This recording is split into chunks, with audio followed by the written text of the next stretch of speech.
Vou saudar aqui a presença, mais uma vez, já há bastante tempo que a gente não conversava, do vice-presidente da Associação de Engenheiros da Petrobras, a EPET, Fernando Siqueira. Fernando Siqueira, bom dia. Bom dia, Anderson. Bom dia, ouvintes da Faixa Livre.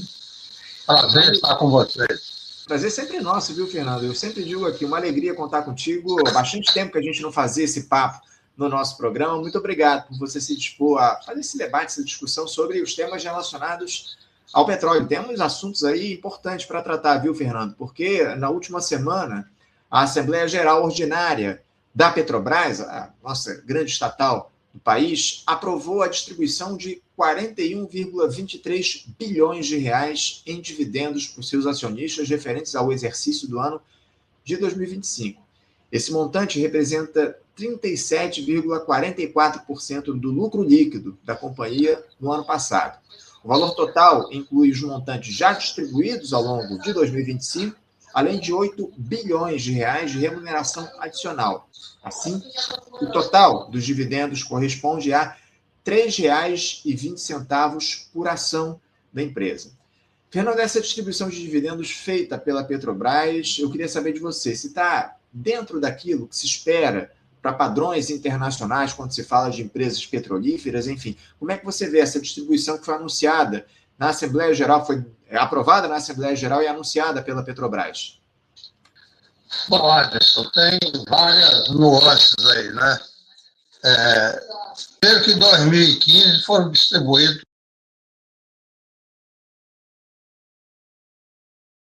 Fernando, eu fiquei sem teu áudio aqui. Eu estou com algum problema aqui no teu áudio. Você me escuta? Você me escuta bem, né? Te escuto bem. Você está me escutando? Agora sim, o áudio está com bastante ruído, mas eu te escuto. Vamos tentar, pode continuar. Então, eu estava dizendo que em 2025 se distribuiu 215 bilhões aos acionistas, a maior distribuição de dividendos da história mundial. Quer dizer, nisso aí entrou como lucro a venda da BR, que foi um absurdo. Então, em relação a esse ano, hoje a distribuição melhorou bastante, mas está muito ainda acima do que deveria ser feito. Tem várias nuances aí. Por exemplo,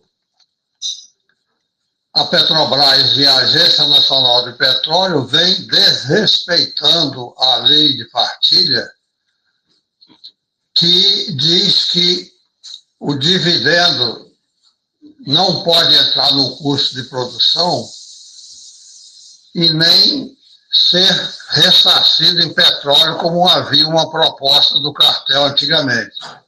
Só que a lei proíbe isso, mas está sendo desrespeitada.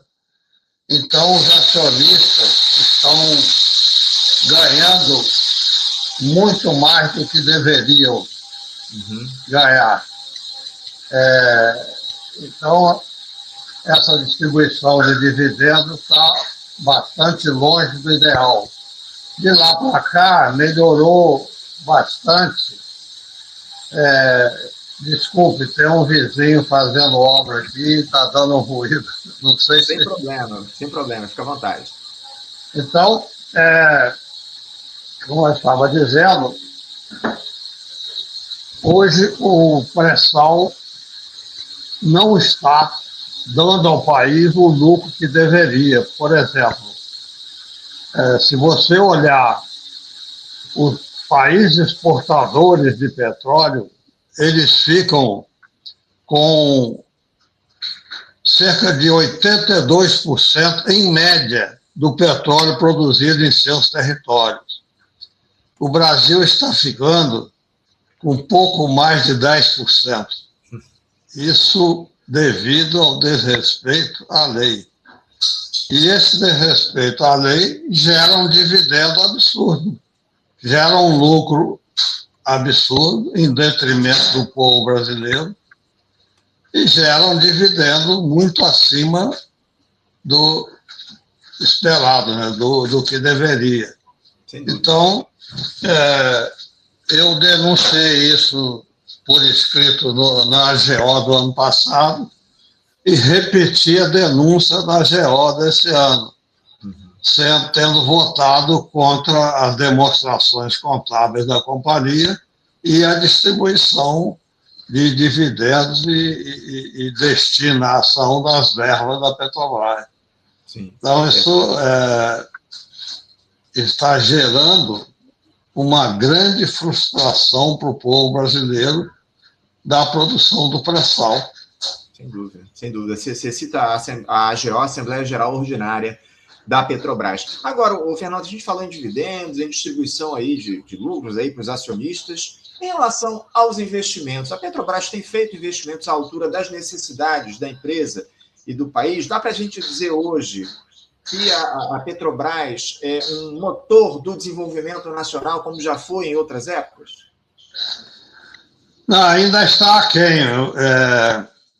Na década de 2010 a 2020, por exemplo, a Petrobras chegou a investir 50 bilhões por ano. No governo Bolsonaro, caiu para 8 bilhões. Aquela distribuição de 215 bilhões de dividendos reduziu os investimentos de forma drástica. Agora melhorou bastante. Hoje, o dividendo está o investimento está na ordem aí de 20 bilhões por ano, mas ainda está aquém também do ideal que a gente viu nas décadas anteriores. Então, está melhorando, mas ainda está longe do ideal. Os acionistas minoritários, dito minoritários da Petrobras, hoje, se você vir a distribuição acionária no Google, você vai ver que você tem os ADRs da Bolsa de Nova York, 21%, 25% de acionistas estrangeiros da Bovespa e mais 7% de investidores institucionais, que é Jorge Soros e os BlackRocks. Então, os acionistas americanos são hoje 54%, detêm hoje 54% do capital social da Petrobras. Uhum. E esse pessoal tem uma força muito grande. Você vê que o Jean Paul Prats, só em falar que pretendia não distribuir os dividendos especiais, 3 dias depois caiu. Então, os acionistas têm um poder de pressão muito grande, inclusive em detrimento do funcionalismo da Petrobras, os aposentados na faixa aí de 80 anos, que estão pagando um déficit indevido que chega a 40 bilhões e a Petrobras deve ao fundo 43 bilhões, que é oriundo de um sopão que o Fernando Henrique fez, permitindo, na década de 90, aposentadoria com 30 anos, quando a regra da Petros, da atuarial, era 32, deu um prejuízo aos participantes de 2 bilhões, que, corrigido para hoje, chega a 18 bilhões. O diretor de investimento da Petros apresentou a mim, como presidente do Conselho Fiscal, um quadro mostrando que má administração dos diretores indicados pela Petrobras deu um prejuízo de 25 bilhões. Então, a Petrobras deve 43 bilhões ao fundo. E quem está pagando são os empregados. E se o Lula mandar a Petrobras pagar isso, eles derrubam ele. Para você ter uma ideia da força desses acionistas, o Supremo Tribunal Federal deu parecer favorável a uma ação nossa, depois voltou atrás e derrubou. Então, isso mostra estou citando esses exemplos para mostrar que o acionista estrangeiro, o acionista americano da Petrobras é o grande vilão da história da companhia, porque não só estão pagando dividendos elevados, como estão dando lucros absurdos a esse dividendo com desrespeito à lei de partilha.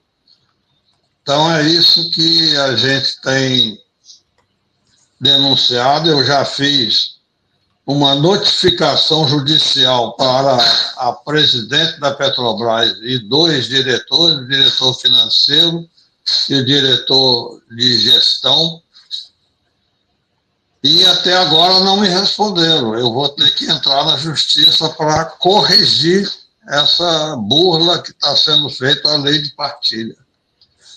Então, está se transferindo um lucro enorme, porque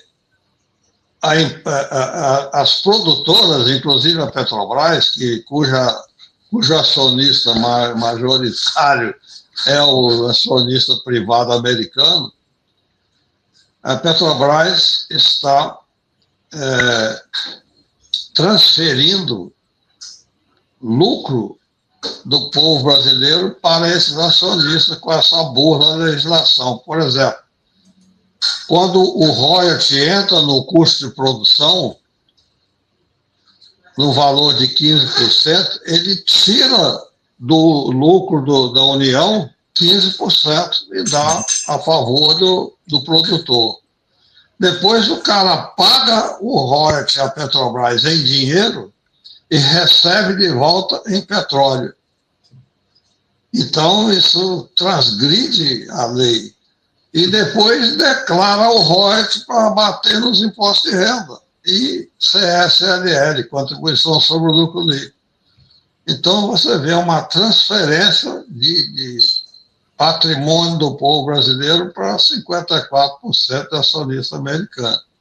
Então, eu já denunciei isso aos 4 ministros do Supremo, ao Procurador-Geral da República, ao TCU, mostrando esse absurdo, e agora o próximo passo, como eu já fiz a notificação judicial e não tive resposta, dei 10 dias de prazo para a resposta, fiz para a ANP também, presidente da ANP, até hoje não tive resposta, eu vou ter que entrar no PROCON e depois na Justiça com uma ação ordinária.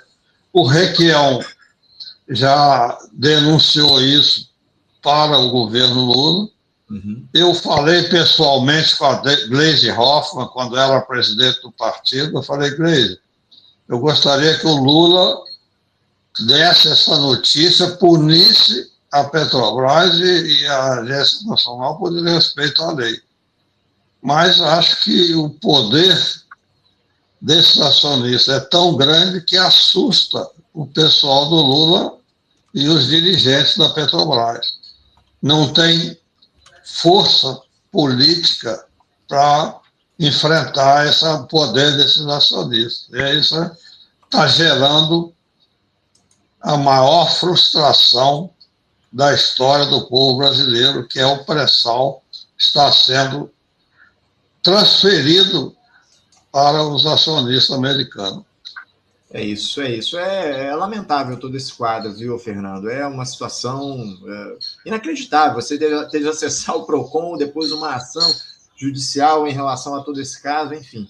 Eu queria continuar falando sobre Petrobras, obviamente, Fernando, mas trazendo aqui um outro tema que é alvo aí de escrutínio público ao longo dos últimos tempos, por conta, obviamente, dessa crise que há no petróleo no mercado global, graças ao conflito lá no Oriente Médio, essa guerra que os Estados Unidos e Israel começaram contra o Irã, enfim. E eu queria a tua avaliação sobre a postura da Petrobras frente a esse conflito, porque aqui no Brasil o óleo diesel aumentou muito ao longo dos últimos tempos graças a essa crise. Obviamente a Petrobras, o Brasil não é autossuficiente, ou pelo menos a entrega das nossas refinarias fez com que o Brasil não fosse autossuficiente na produção de diesel para o mercado interno. O Brasil ainda exporta muito óleo diesel por conta justamente desse cenário de entrega, de privatização fracionada da Petrobras, nesse caso das refinarias. Eu queria te ouvir sobre a postura, a posição da Petrobras frente à crise do óleo diesel dos últimos tempos. Eu alertei o pessoal do governo que, em face dessa crise, a Petrobras poderia abrir mão de uma parte do lucro do óleo diesel ao invés do governo reduzir impostos. Por quê? O óleo diesel custa para a Petrobras R$ 1 por litro para ser fabricado, para ser refinado e fazer o diesel. A Petrobras cobra R$ 3,21 na refinaria. Então tem um lucro de 210%. Poderia cobrar R$ 2,00 e ainda ter um lucro de 100%. Ou seja, o governo não precisaria reduzir impostos. Se a Petrobras reduz o diesel do que recebe do diesel de R$ 3,21 para R$ 2,00, haveria uma compensação e não precisaria elevar o preço do diesel nos postos, porque essa redução de R$ 1,21 daria para compensar a elevação do petróleo internacional. Inclusive porque a Petrobras hoje refina 90% do consumo. O Petrobras mais o óleo, o óleo diesel orgânico, né, dos produtores nacionais, que impacta em torno de 15%, fornece 15% do óleo diesel. O biodiesel contribui com 15%. Então, hoje a Petrobras, com o biodiesel, fornece 90% do diesel consumido no Brasil. Então, ela própria poderia importar 10% e abrir mão desse lucro extraordinário de 220%, podendo compensar a elevação do preço internacional. Mas quem diz que o acionista permite isso? Não permite. A força que eu descrevi ainda há pouco também não permite que a Petrobras abra mão de uma boa parte do lucro para poder compensar a elevação do diesel internacionalmente.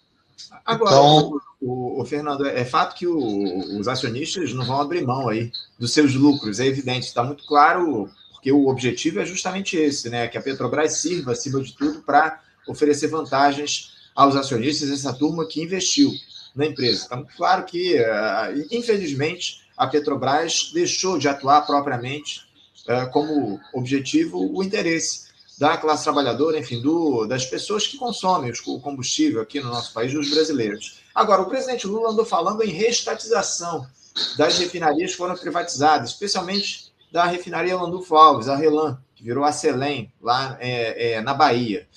Fernando, só que o Lula, ainda que ele tenha falado dessa possibilidade, ele disse que não sabe quando, que vão poder reestatizar a Landulfo Alves. Por que essa reestatização das refinarias segue sendo um tabu aqui no Brasil, mesmo com tantas crises consecutivas envolvendo o comércio de petróleo global, enfim? Por que a gente não consegue fazer esse debate de maneira firme e responsável, colocando, acima de tudo, o interesse nacional como principal objetivo? Olha, eu acho que reestatizar a refinaria seria uma excelente medida. Também reestatizar a BR Distribuidora seria outra, porque ela pode ajudar a regular o mercado. Mas o mais importante, mais fundamental, é corrigir essa distorção que está havendo no descumprimento da lei e que está favorecendo enormemente os acionistas estrangeiros. Porque eu me referi à lei de partilha, foi uma emenda que eu ajudei a redigir com o Ibsen Pinheiro e o Pedro Simão apresentou. o artigo da lei diz o seguinte: o royalty é uma compensação financeira pelo uso de petróleo, gás e outros combustíveis líquidos, não podendo entrar no custo de produção nem ser ressarcido em petróleo. Então, a lei diz isso, mas está sendo desrespeitada e está dando uma transferência de patrimônio do povo brasileiro da ordem de 50% para acionista estrangeiro. Por isso, o pré-sal está sendo uma grande frustração. Então, mais importante do que reestatizar a refinaria e a BR, que eu acho que é uma medida boa, a mais importante que isso é respeitar a lei e dar ao povo brasileiro o ganho que merece do seu patrimônio. Você diz, os acionistas investiram na Petrobras. Mas sabe como investiram? O Fernando Henrique, no processo de privatização da Petrobras na década de 90,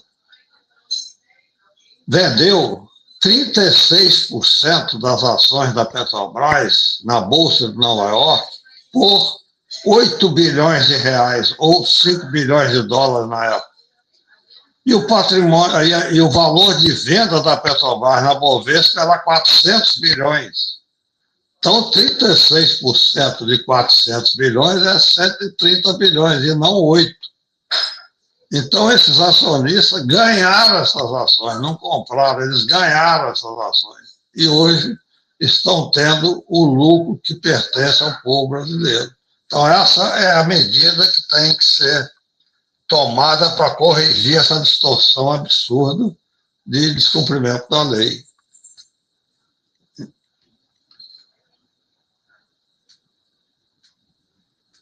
Ok, Anderson, essa, para mim, a prioridade é essa, é respeitar a lei de partilha. Aí depois, sim, podemos pensar em reestatizar a refinaria, porque essa é uma luta difícil, né? Porque os acionistas vão ser contra.